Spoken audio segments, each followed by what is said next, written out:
इयत्ता 11वी व्यावसायिक शिक्षणासाठी प्रवेश सुरू. इचलकरंजी शहरातील श्री नाबा एज्युकेशन सोसायटीचे गोविंदराव हायस्कूल आणि ज्युनियर कॉलेज इचलकरंजी उच्च माध्यमिक व्यावसायिक अभ्यासक्रम HSC व्होकेशनल पूर्वीचे MCVC महाराष्ट्र शासनाकडून दर्जानिहाय वर्गीकरणात अ दर्जा प्राप्त संस्था.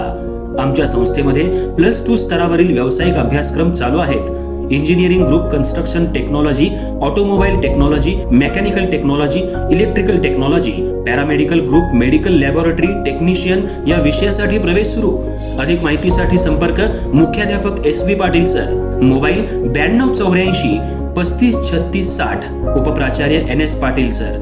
संपर्क 9922 63 0180. तर आजच आपला प्रवेश निश्चित करा. आपले प्रवेश ऑफलाईन पद्धतीने चालू आहेत.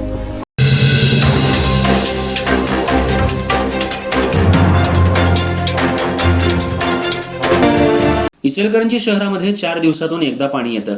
कृष्णा पाईपलाईनला वारंवार गळती होत असल्यामुळे इचलकरंजी शहराला पाण्याची मोठी टंचाई भासू लागली आहे.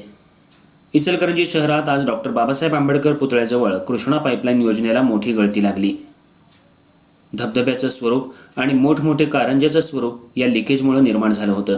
रस्त्यावर एखाद्या नदीचा प्रहार दिसून येत होता. तर काही नागरिकांनी आपल्या गाड्या धुतल्या, तर बालचिमुकल्यांनी पाण्यात खेळण्याचा आनंद घेतला. पाईपलाईन लिकेजमुळे लाखो लिटर पाणी वाया जात असल्यामुळे नागरिकांनी हळहळ व्यक्त केली. इचलकरंजी शहराला कृष्णा नळपाणी योजना आणि पंचगंगा नळपाणी योजनेतून पाणी दिलं जातं. गेल्या कित्येक वर्षांपासून कृष्णा नळपाणी योजनेला वारंवार गळती होत असते. ही पाईपलाईन सुमारे 18 किलोमीटरची आहे. वारंवार गळती होत असल्यामुळे शहराला 3 ते 4 दिवस आड पाणी येऊ लागले. पंचगंगा नदीतून पाणी उपसा केला जातो, पण पाणी प्रदूषित असल्यामुळे तिथंही पाणी उपसा केला जात नाही. आज डॉक्टर बाबासाहेब आंबेडकर पुतळ्याजवळ कृष्णा नळपाणी योजनेच्या मुख्य पाईपलाईनला गळती लागली.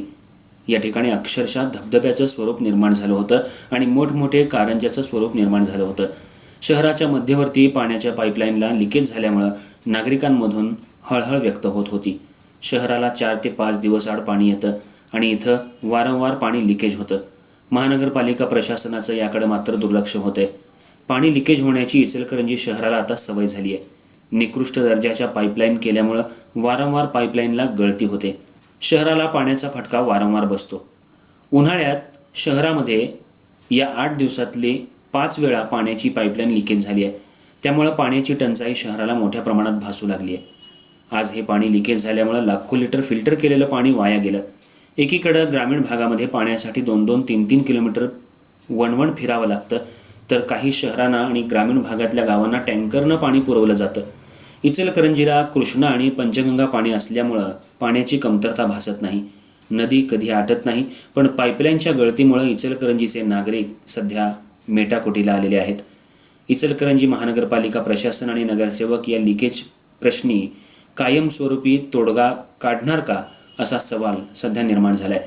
विरोधकांकडून वारंवार पाण्याचा मुद्दा घेतला जातो, त्याकडेही सत्ताधारी मात्र दुर्लक्ष करतायत. आरोप प्रत्यारोपातच इचलकरंजी शहराचा पाण्याचा प्रश्न प्रलंबित राहणार असं दिसतंय.